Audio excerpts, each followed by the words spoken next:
Hello, beautiful people. Welcome back to Life and Faith with Primrose. I am so grateful that you are here today. In the first episode, we spoke about what faith is. We saw that faith is not simply a positive thought, and it is not pretending that everything will be easy. Faith is choosing to trust God because of who He is, even when we cannot yet see the full picture. Today, I want us to talk about something very real. How do we live by faith when life feels uncertain?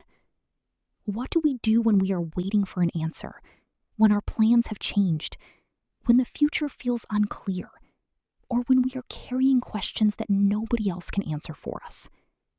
If that is where you are today, I want you to know this from the beginning. You are not alone. Uncertainty may be part of your season, but it does not have to become the ruler of your heart. There are seasons when life feels stable. We know where we are going. We understand the next step. We can make a plan, write it down, and feel confident about it. But then there are other seasons. Seasons when the job is not working out. Seasons when a relationship changes. Seasons when the money is tight. Seasons when we are waiting for healing, waiting for a door to open, waiting for clarity, or simply trying to understand why a good plan did not work the way we hoped it would. In uncertain seasons, our minds become very busy. We begin to ask, what if this never changes? What if I make the wrong decision? What if I am already too late? What if God has forgotten me? These questions can feel heavy, especially when we are tired. And sometimes we think that having these questions means that we have no faith. But that is not true. Questions do not automatically mean a lack of faith. Feelings of fear do not automatically mean you have failed God. Faith is not the absence of every difficult thought. Faith is the decision to bring those thoughts to God instead of allowing them to lead you. Think about the people we read about in the Bible. Many of them did not receive a complete map for their lives. Abraham had to go before he knew every detail. Moses had to keep going when the journey was difficult. David had to wait through seasons that did not look like the promise he had received. Mary had to trust God with a calling that she could not fully explain to everyone around her. Their lives remind us that a clear path is not always a condition for a faithful life. Sometimes God gives us a light for the next step, rather than a light for the whole road. Maybe you do not have all the answers today, but perhaps you do have enough strength for the next faithful step. Maybe that next step is to pray. Maybe it is to rest. Maybe it is to ask for help. Maybe it is to apply again. Maybe it is to forgive. Maybe it is simply to get up tomorrow and trust that God will meet you there. So what does it actually mean to live by faith? Living by faith means that we allow God's character to become more powerful in our thinking than the uncertainty around us. We remember that God is faithful, even when life is not predictable. We remember that God is present, even when the road is lonely. We remember that God is wise, even when we do not understand the timing. Faith is not saying, nothing difficult will happen to me. Faith is saying, whatever I face, I will not face it without God. There is a big difference between those two statements. One is a promise God has not made. The other is a promise we can hold on to. That He is with us, that He strengthens us, that He guides us, and that He does not leave us when life becomes uncomfortable. The Bible speaks about walking by faith, not by sight. I love that picture, because walking takes place one step at a time. You do not run a whole journey in one movement. You take a step, then another step, and then another. Sometimes the steps are small. Sometimes you have to walk slowly. But a slow step in the right direction is still a step of faith. Many of us want faith to feel dramatic all the time. We want a great sign, a sudden breakthrough, a powerful moment where all fear disappears. And yes, God can work in powerful ways. But often, faith is quiet. Faith can look like keeping your word. Faith can look like choosing peace instead of panic. Faith can look like reading one verse when you feel empty. Faith can look like being faithful with the little you have while you wait for more. Please do not despise small faithfulness. Small faithfulness is where strong faith grows. I also want to say something important. Living by faith does not mean denying reality. If you are grieving, faith does not mean you must act as if you are not hurting. If you are worried about your finances, faith does not mean you should ignore your responsibilities. If you need medical care, wise advice, counseling, or support, faith does not mean you must refuse help. Faith and wisdom belong together. Faith allows us to face reality with hope. It allows us to say, this is hard, but God is still good. It allows us to say, I do not know the outcome, but I will not stop trusting the one who holds my life. Sometimes people feel pressure to appear strong in front of everyone. They think faith means never crying, never admitting weakness, never saying that something hurts. But even in Scripture, we see people praying honestly. We see them asking God why. We see them bringing their tears, their disappointment, and their confusion to Him. God is not frightened by your honesty. You do not have to clean up your emotions before you come to Him. You can pray honestly. You can say, Lord, I am tired. You can say, I am afraid. You can say, I need help to trust you today. That kind of prayer is not weak. That is a prayer of faith because you are turning toward God rather than away from Him. Imagine holding a heavy bag. You may be able to carry it for a few minutes, but after a while, your hands become sore and your shoulders begin to hurt. Many of us are carrying worries in the same way. We keep holding the whole future in our hands, and it is exhausting us. Faith says, God, this burden is too heavy for me to carry alone. I give you what I cannot control. It may not change every circumstance in that moment, but it changes who is carrying the greatest weight. You are no longer carrying it alone. Let me share 3 simple practices that can help us live by faith in uncertain seasons. When circumstances are changing, we need an anchor. Feelings can change from one day to the next. A phone call can change the way we feel. A message can affect our mood. A delay can make us doubt. But God's character does not change with our circumstances. So when you feel overwhelmed, do not only ask, what is happening? Also ask, what do I know to be true about God? You may know that God is loving. You may know that He has brought you through before. You may know that He gives wisdom when we ask. You may know that He is close to the brokenhearted. You may know that He can open doors nobody else can open. Write down what you know about God. Keep it near you. Read it when your thoughts begin to run ahead of you. Let truth speak louder than fear. Uncertainty often makes us live too far into tomorrow. We start solving problems that have not arrived. We rehearse conversations that may never happen. We make ourselves tired trying to control outcomes that belong to God. But God invites us to be faithful with today. What is the right thing in front of you today? Is there a call you need to make? An application you need to complete? A conversation you need to have? A task you need to finish? A person you need to encourage? A boundary you need to set? Do today's assignment with faithfulness. You may not see the entire road, but you can honor God with the part of the road that is in front of you. We were not created to carry every burden in isolation. There are moments when a trusted friend, a mature believer, a family member, a pastor, or a counselor can remind us of truth when our own minds feel tired. Please do not withdraw completely when life is difficult. It is okay to need people. It is okay to say, can you pray for me? It is okay to say, I am struggling to see clearly right now. The right community will not make you feel ashamed for being human. The right community will help you remember that you are still loved, still seen, and still capable of taking the next step. One of the hardest parts of faith is surrendering control. Let us be honest. We like certainty because certainty feels safe. We like knowing what will happen. We like having a plan. Plans are not bad. Preparation is not bad. Working hard is not bad. But there is a point where planning becomes an attempt to control everything, and that is where peace begins to disappear. There are things we can influence, And there are things only God can control. We can prepare for an interview, but we cannot force the final decision. We can love people well, but we cannot control their choices. We can work hard, but we cannot guarantee every result. We can pray for healing, but we cannot command the whole timeline. Surrender means that we do our part with integrity, and then we trust God with the parts we cannot hold. This is not easy. It is something we may need to choose again and again. Sometimes surrender is not one big prayer. Sometimes surrender is a daily prayer.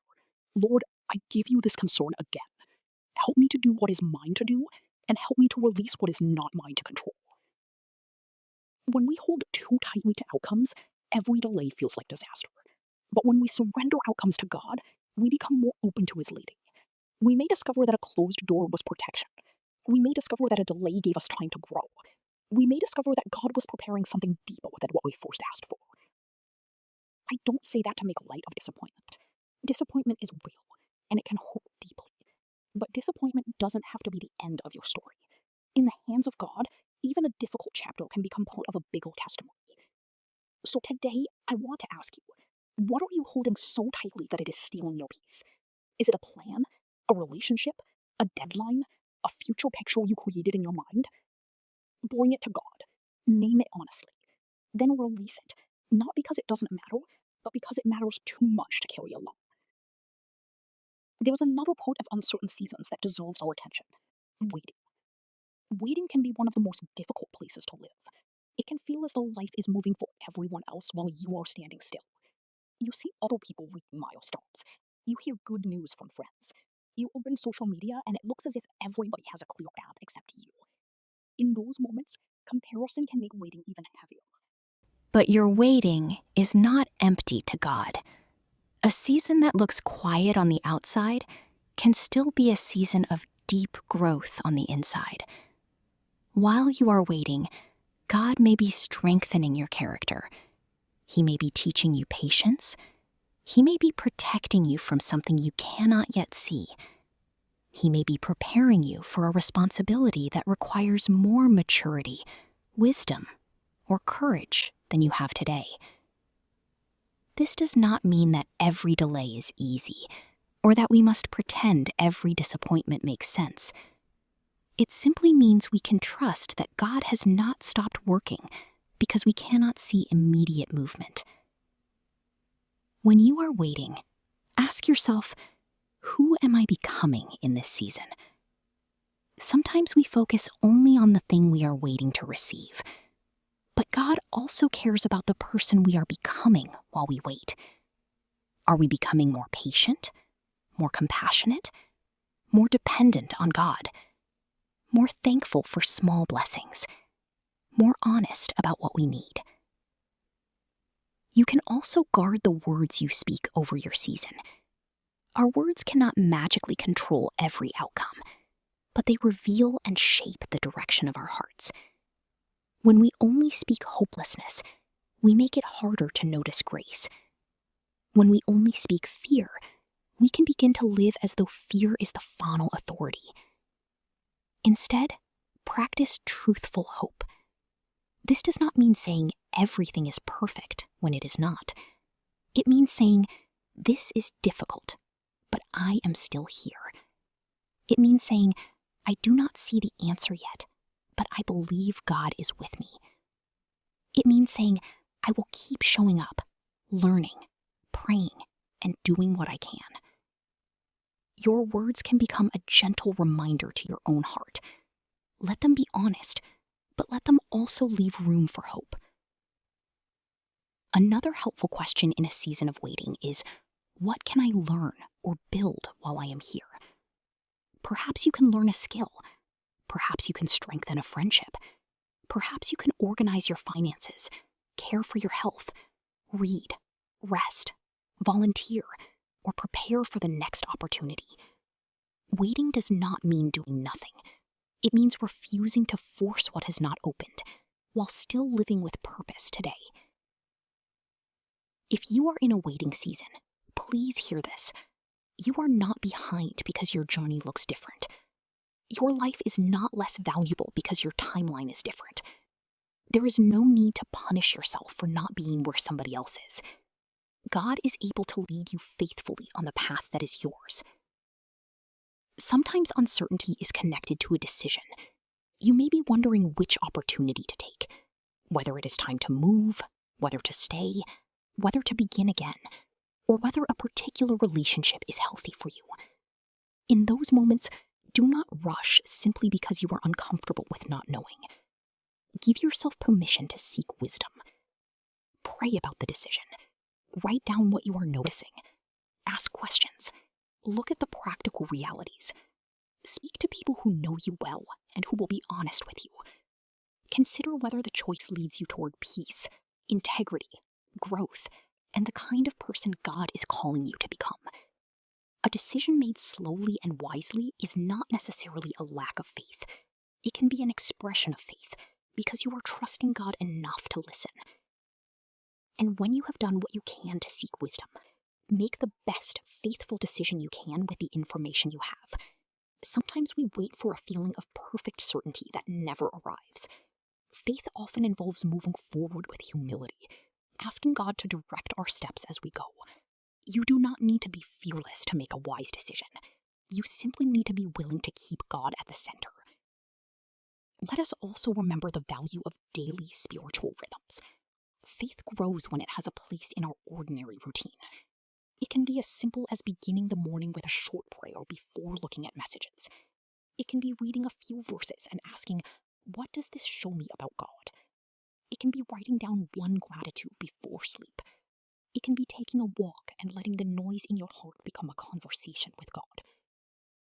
Do not make your faith life another pressure. You are not competing with anybody. Start with what is realistic. 5 sincere minutes with God can become a faithful beginning. One honest prayer can open your heart again. One moment of gratitude can change the atmosphere of an anxious day. There may be some days when you feel strong and hopeful, and there may be other days when you have to begin again.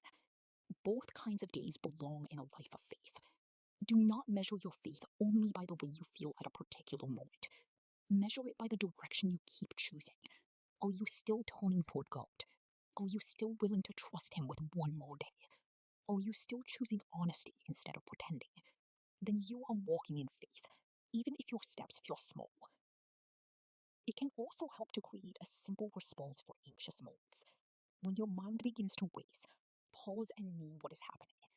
You might say, I am feeling anxious because I do not know what will happen. Then take a slow breath.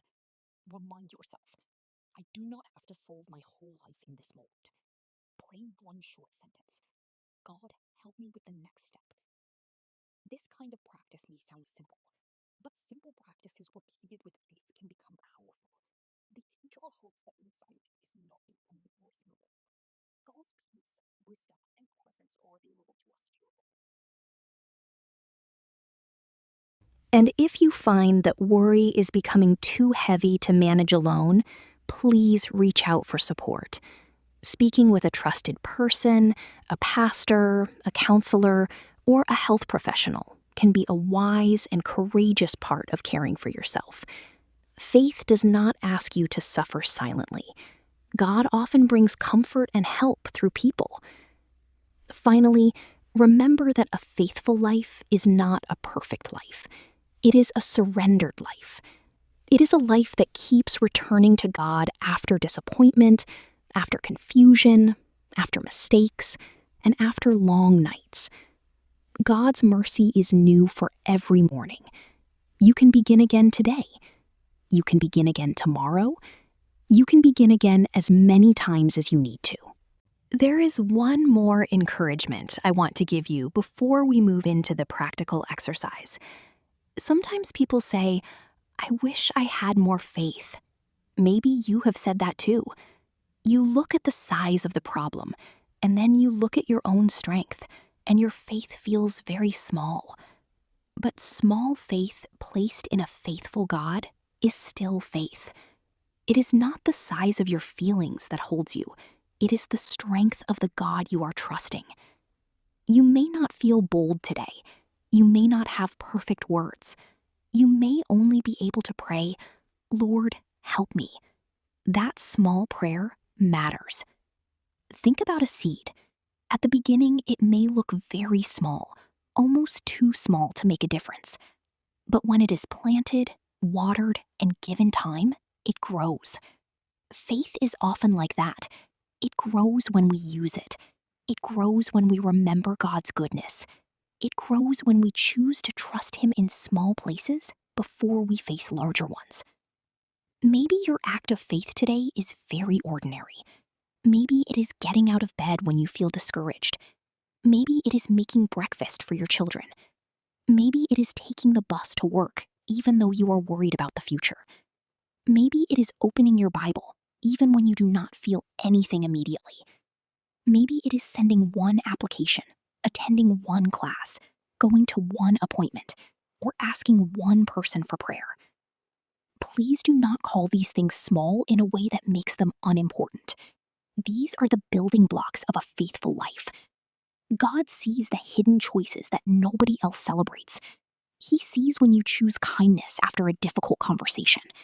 He sees when you return to hope after a disappointing message. He sees when you take responsibility instead of giving up. He sees when you keep your heart open, even after hurt. There is courage in continuing. There is faith in trying again. There is strength in saying, I do not know everything, but I will not stop believing that God can guide me. Sometimes our faith feels weak because we are measuring it against somebody else's visible testimony. We hear how God answered a prayer for someone else, and we wonder why our own story is taking longer. But testimonies are not meant to make us feel less than. They are reminders that God is still at work. Your testimony may be different. It may not be loud. It may happen slowly, but it is still valuable. Your story may include the kind of faith that survives a long season, the kind of faith that learns to smile again after grief, the kind of faith that builds a new routine after loss, the kind of faith that chooses forgiveness without pretending that the pain was not real, the kind of faith that begins again after a mistake. These are deep and beautiful testimonies too. Let us be careful not to define success only by a particular outcome. We often say, if this happens, then God was faithful. But God's faithfulness is not limited to our preferred result. God is faithful in the open door, and He is faithful in the closed door. He is faithful in the celebration, and He is faithful in the tears. He is faithful when the answer comes quickly, and He is faithful when we have to wait longer than we expected. This does not mean we stop hoping for good things. We can pray boldly. We can work toward goals. We can expect God to do good. But our deepest peace does not have to depend on one result.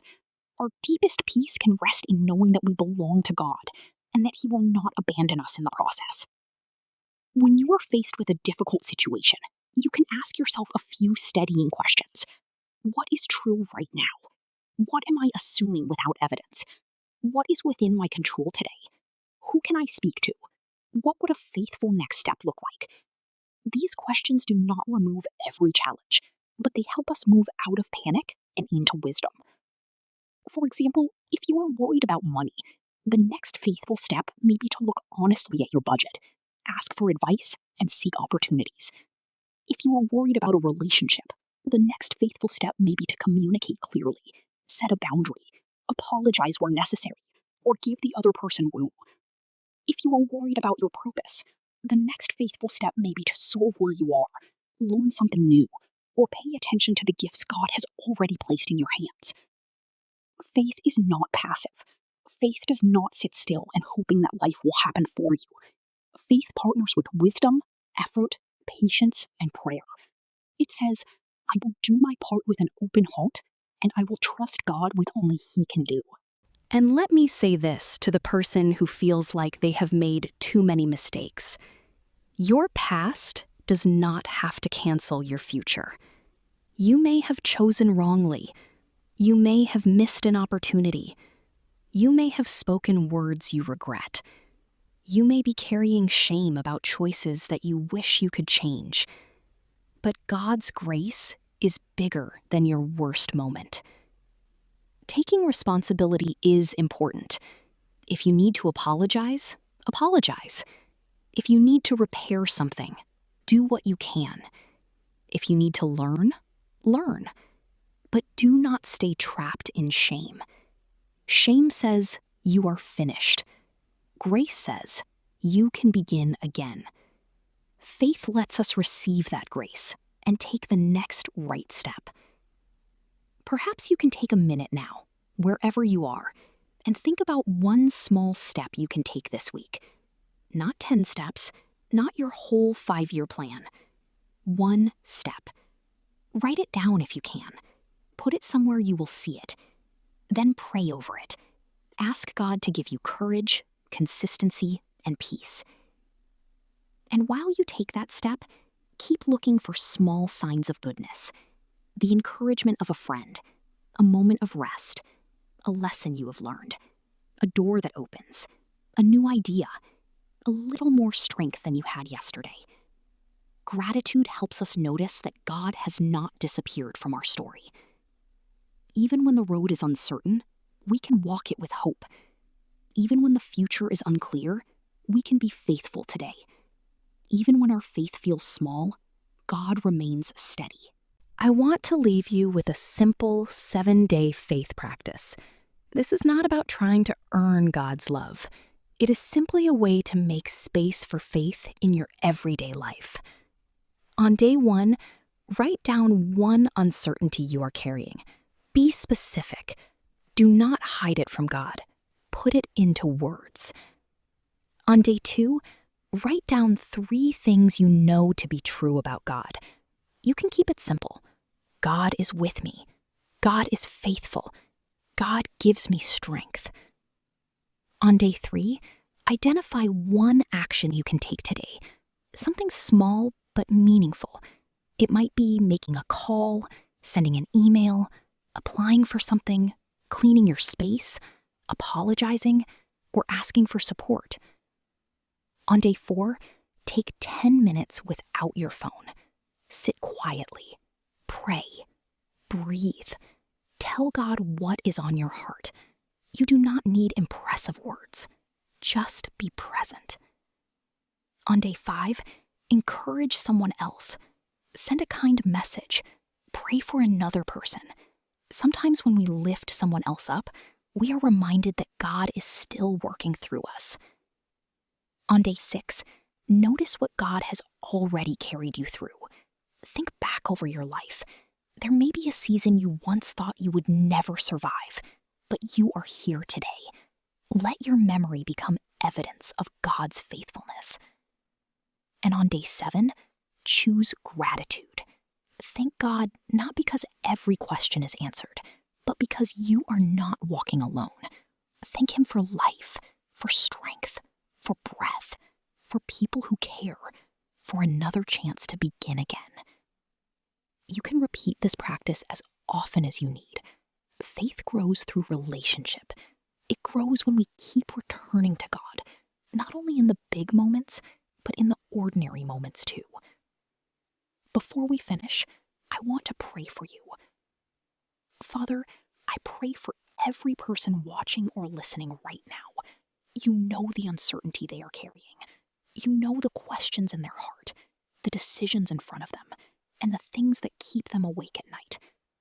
Please give them peace where there has been anxiety. Give them strength where there has been weariness.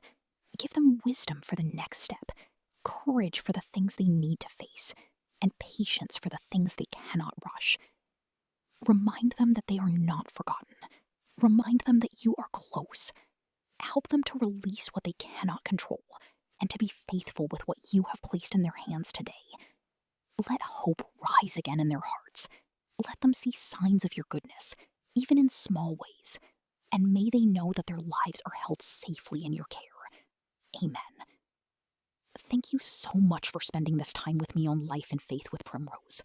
If this episode encouraged you, please share it with someone who may need a reminder that they are not alone. And I would love to hear from you in the comments. What is one area where you are choosing to trust God one day at a time? Remember this, you do not need to have every answer to take the next faithful step. God is with you in the questions, in the waiting, and in the journey. Until next time, take care of yourself, keep the faith, and remember, life does not have to be hard. We are in this together. One day at a time. One step at a time. Thank you.